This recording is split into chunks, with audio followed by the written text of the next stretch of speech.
ওম শান্তি। ৩/৭/২০২২ প্রাতঃমূল্যে অব্যক্ত বাপদাদা 10/১/1991 revise date Madhuban. আজকের হেডলাইন 4 সত্তার ব্যালেন্সের দ্বারা বাবার সমান সম্পন্ন আর সম্পূর্ণ হও।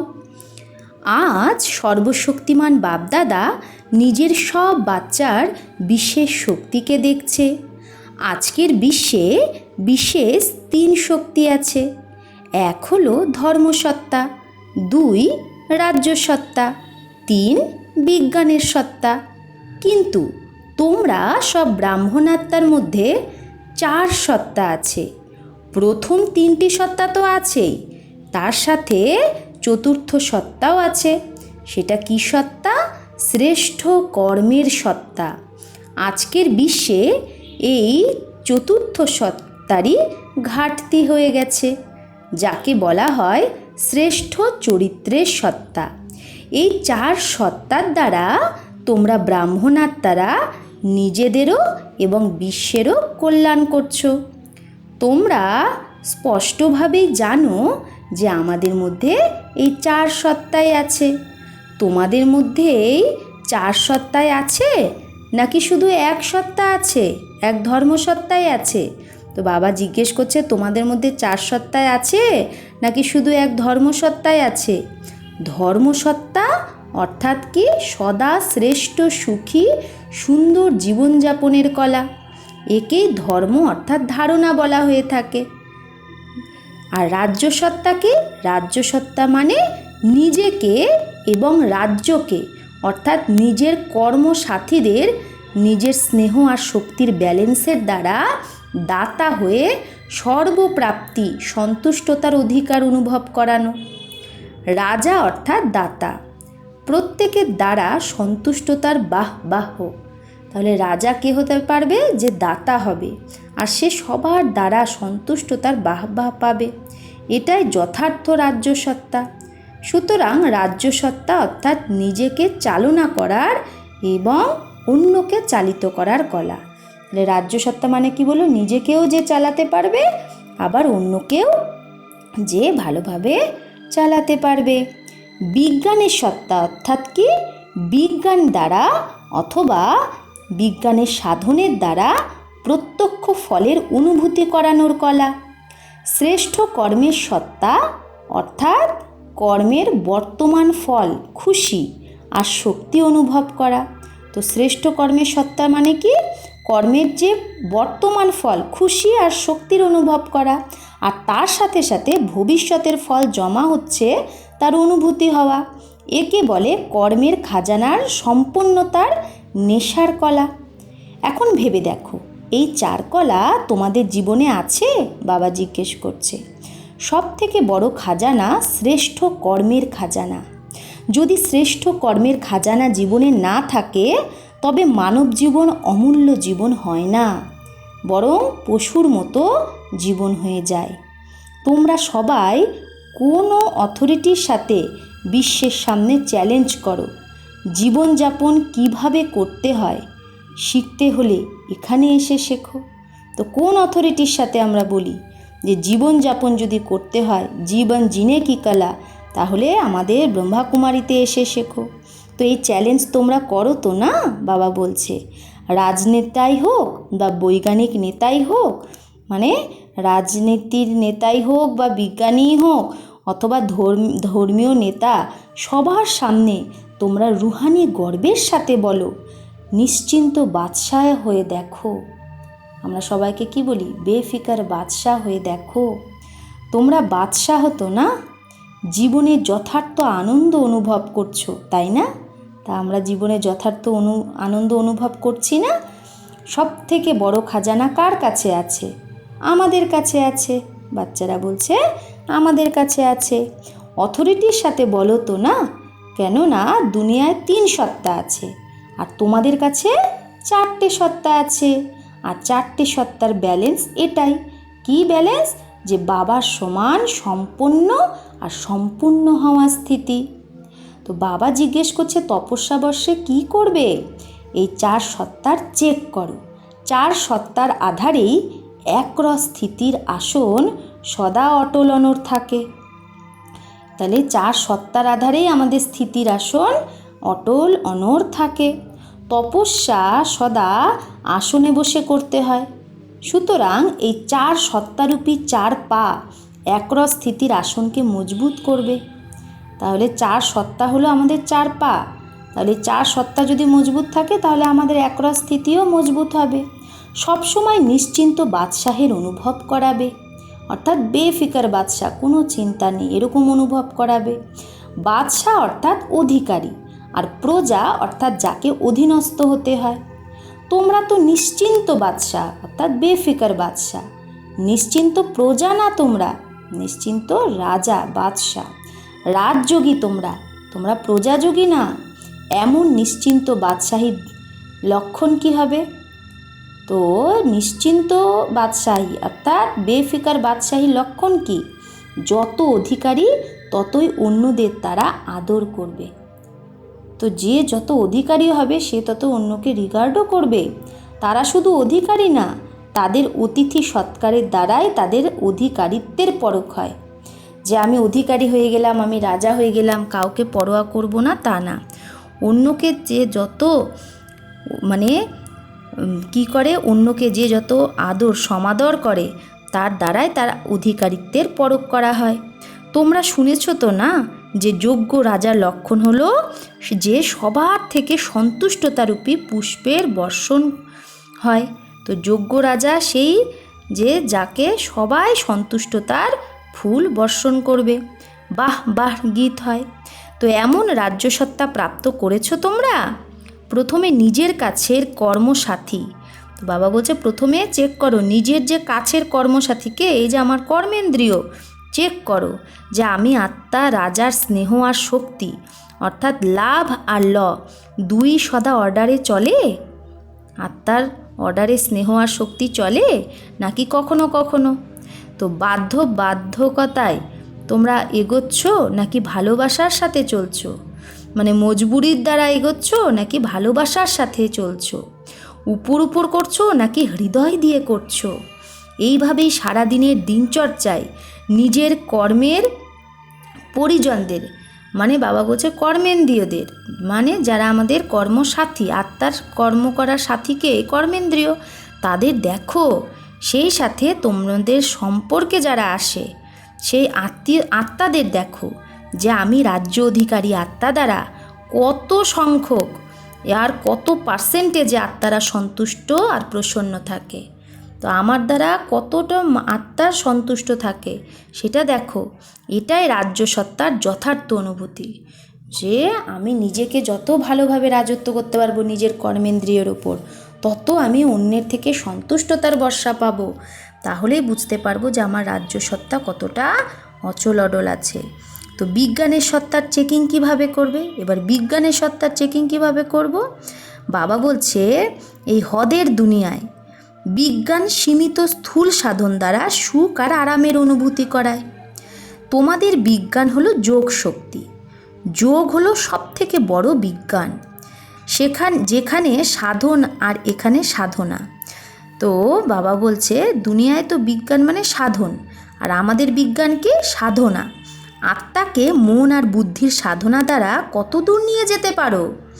সীমাবদ্ধ দুনিয়ার অর্থাৎ এই হদের দুনিয়ার বিজ্ঞানী সূর্য পর্যন্ত পৌঁছাতে পারেনি, আর আমরা হলাম বেহদের দুনিয়ার বিজ্ঞানী। বেহদের দুনিয়ার বিজ্ঞানী চন্দ্র সূর্যেরও উপরে মন আর বুদ্ধির সাধনা দ্বারা কত সময়ে পৌঁছানো, আর কত খরচ লাগে, তাই না? আমরা যে পরমধাম যাই আমাদের কত সময় লাগে আর কত খরচ হয়। সময়কে বলা হয় টাইম ইজ মানি। সময় হলো মানি।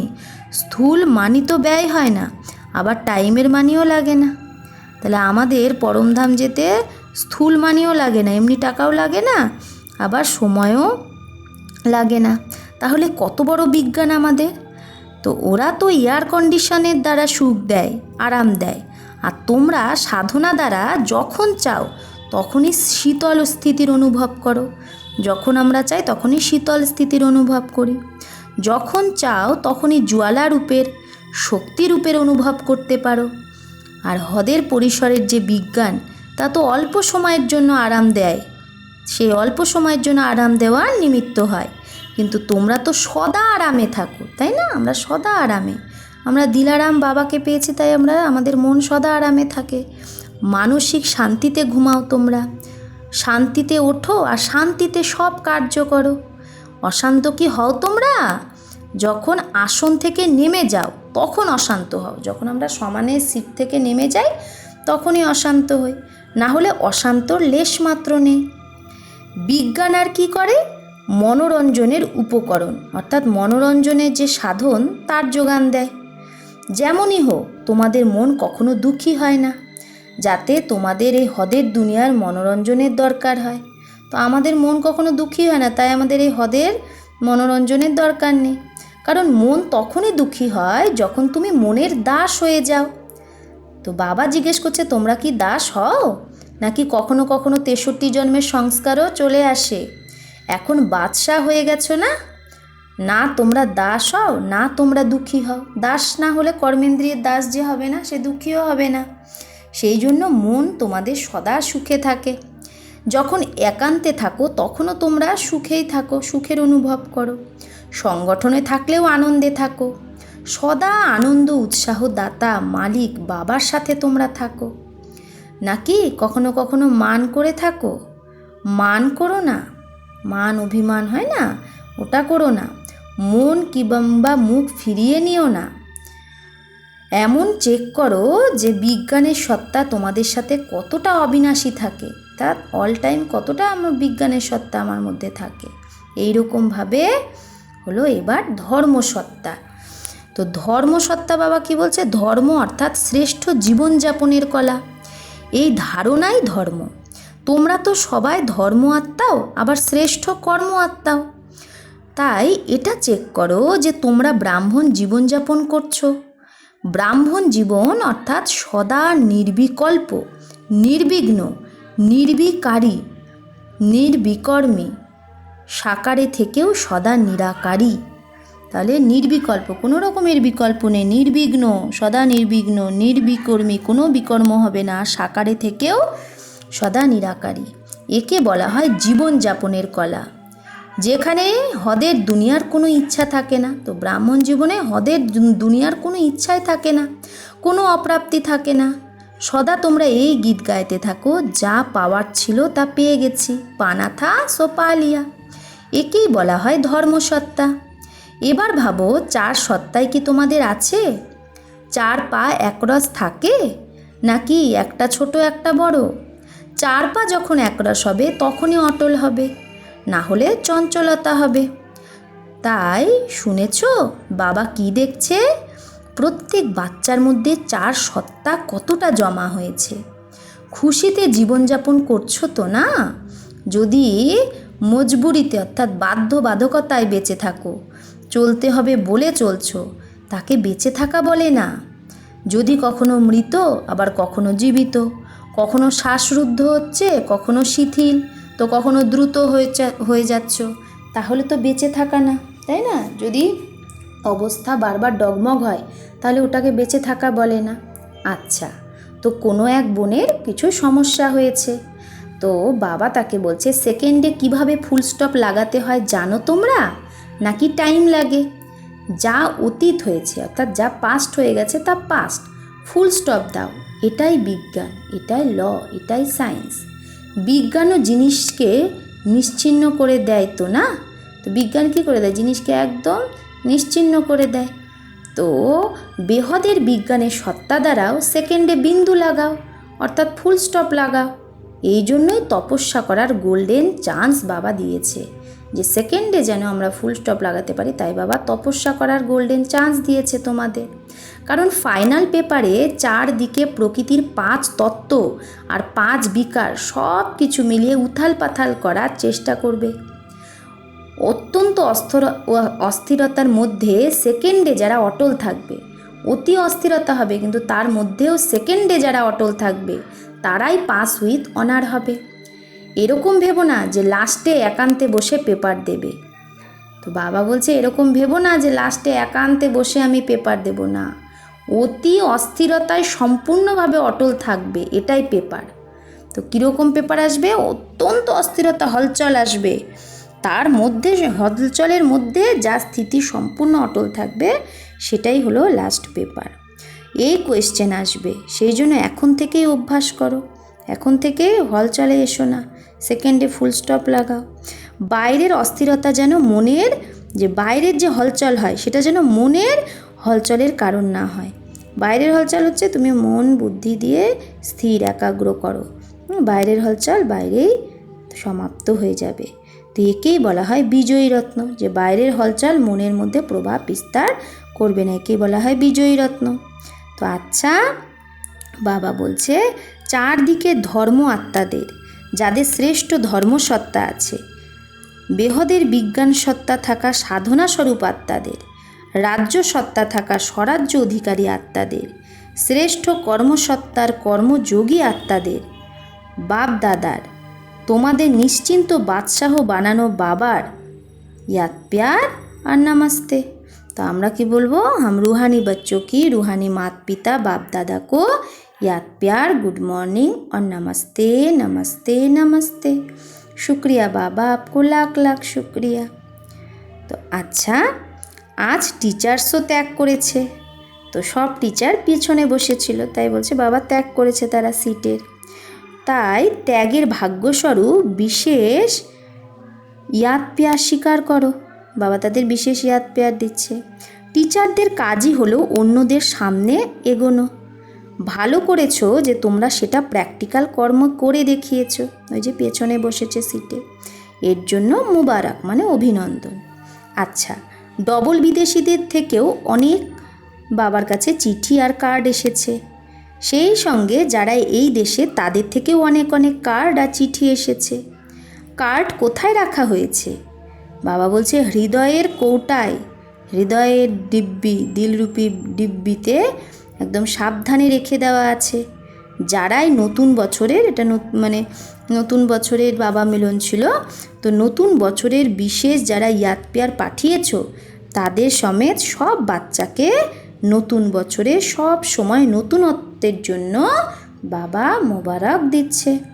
এখন বিশ্বে একটা এক্সাম্পল হয়ে দেখাও যে কর্মযোগী স্থিতির কি চমৎকার হয়। যারা এক্সাম্পল হয় ড্রামাতে, তাদের এক্সামের টাইমে এক্সট্রা মার্কস প্রাপ্ত হয়। তারা কি বললো যে তুমি যত এক্সাম্পল হবে, যত তুমি আধারমূরত উদাহরণমূরত হবে, তত ড্রামাতে এক্সামের টাইমে তুমি এক্সট্রা মার্কস পাবে। আচ্ছা, পার্টিদের সাথে অব্যক্ত বাপদাদার সাক্ষাৎ। বাবার সাথে থাকায় শ্রেষ্ঠ স্থিতির অনুভব সহজভাবে করছো তো না? তো বাবাকে সাথে নিয়ে আমরা শ্রেষ্ঠ স্থিতির অনুভব করছি। দিন রাত বাবার সাথের অনুভূতি থাকায় সহজেই শ্রেষ্ঠ অনুভব করতে থাকবে, কারণ কাছে হওয়ায় তোমাদের শক্তি প্রাপ্ত হয়। তো বাবা কাছে আছে, তাহলে শক্তির অনুভব হয়। যেমন সাকারে কাছে থাকা সহজ লাগে, ঠিক তেমনই অব্যক্ত রূপে যত অ্যাটেনশান দিতে থাকবে ততই সহজভাবে অনুভব করবে যে বাবা আমার সাথে আছে। সবাই তোমরা নিরন্তর যোগী তো না? তোমাদের যোগী জীবন নিরবিচ্ছিন্ন হয়, 2 ঘন্টার হয় না। তাহলে আমাদের যোগী জীবন কীরকম? নিরন্তর, 2 ঘন্টার যোগী জীবন না। যখন একবার অনুভব করে নিয়েছো যে বাবা আমার আর আমি বাবার, তাহলে আলাদা কিভাবে হবে? নিরন্তর যোগী জীবনে অতীন্দ্রিয় সুখ, আনন্দের অনুভূতি হয়, আর পরিশ্রমও হয় না। তাহলে নিরন্তর যোগী জীবনে অতীন্দ্রিয় সুখের অনুভূতি হয়, আনন্দের অনুভূতি হয়, আর পরিশ্রমও মনে হয় না। কোনো পরিশ্রমের কাজ কখনো কখনো করা হয়ে থাকে, আর যা সহজ তা তোমরা সব সময় করতে পারো। তাহলে পরিশ্রমের কাজ তো কখনো কখনো মানুষ করে, আর সহজ কাজ সব সময় করো। তাহলে সহজ লাগে নাকি কঠিন মনে হয়? মায়া আসে না তো? এই সময় তোমাদের নেশা একদম ওপরে, সেই জন্য মায়া দেখা যায় না মায়াকে। আবার ওখানে যখন যাবে তখন বলবে কি করব, হয়ে গেছে। তার মানে বাবা বলছে যখন মধুবনে আসো তখন তো তোমার নেশা একদম তুঙ্গে থাকে, সেই জন্য মায়াকে দেখা যায় না। কিন্তু যখনই তোমরা মধুবন থেকে নিজের জায়গায় যাও তখন বলো কি করব, হয়ে গেছে। তো যারা নিরন্তর তাদের স্থিতি ভালো, যাদের যে এই যে স্থিতি ভালো, তাদের কি নিরন্তর একই নেশা থাকে। এক বাবা ছাড়া তোমাদের কাছে উঁচু আর আছেই বা কি? প্রথমত যা কিছু উঁচু অর্থাৎ শ্রেষ্ঠ তা তোমাদের প্রিয় লাগে, আর দ্বিতীয়ত যে প্রিয় হয় তাকে তোমরা ভালোবাসো। তাহলে সব থেকে প্রিয় সর্বোচ্চ বাবাই তো না? তাই তোমরা আর কী স্মরণ করবে? শুধু মাঝে মধ্যে নিজেকে চেক করতে থাকো।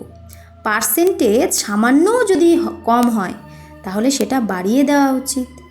যদি দেখি বাবার স্মরণ কম হচ্ছে তাহলে বাড়াও, তখন আর মায়ার আশার মার্জিন থাকবে না।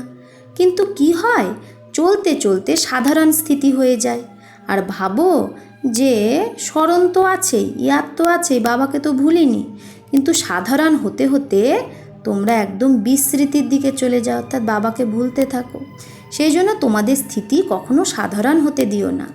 পার্সেন্টেজ সামান্যও যদি কম হয় তো অ্যাড করে নাও, তাহলে সদাই শক্তিশালী থাকবে। শক্তিশালী আত্মার মাঝে মায়ার আসার সাহস হয় না। মায়া আসে আর তখন তোমরা যুদ্ধ করো, এতে সময় চলে যায় আর লিঙ্কও ছিন্ন হয়ে যায়। তো মায়া আসে আর যখন তোমরা যুদ্ধ করো তখন কি সময়ও নষ্ট হয় আর বাবার সাথে লিঙ্কও কেটে যায়। তো কেটে যাওয়া লিঙ্ক জোড়া দিলে তাতে কি একদম পুরোপুরি থাকার ক্ষেত্রে একটু পার্থক্য চলে আসে, তাই না? সেই জন্য সাধারণ স্থিতিও হতে দিও না। তোমরা এই ভুলের মধ্যেও থেকো না যে বাবার ইয়াদ তো আছেই, না, কিন্তু আমি কি সদা ইয়াদ স্বরূপ অর্থাৎ সদা বাবার স্মরণে আছি? স্মরণ স্বরূপ অর্থাৎ শক্তিশালী, ইয়াদ স্বরূপ যে থাকবে সে সদা শক্তিশালী। কখনো কখনো কাম, ক্রোধ, লোভ, মোহের বড় বিকার আসে না, কিন্তু নিজেরই স্বভাব অথবা নিজেরই সংস্কার সাধারণ স্থিতি বানিয়ে দেয়।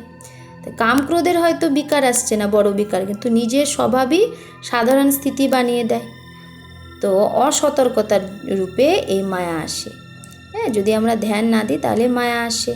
তোমরা প্রতিদিন স্টাডি করো, মুরলিও শোনো, সেবাও করো, কিন্তু যেমন হওয়া উচিত তেমন এখনও হতে পারোনি। তোমরা এগিয়ে যাচ্ছ, কিন্তু স্পিড কীরকম? এগিয়ে চলার সাথে সাথে ভালো স্পিডও দরকার। বাবা সব বাচ্চাকে সদাই উঁচু দেখে আর সদাই উঁচু দেখার শুভ আশা রাখে। আচ্ছা, সবাই তোমরা শ্রেষ্ঠ কর্ম করা কর্মা সত্তা তো না? শ্রেষ্ঠ কর্মের পুঁজি জমা হয়েছে, তাই না? কত জন্ম চলবে? কত জমা করেছ?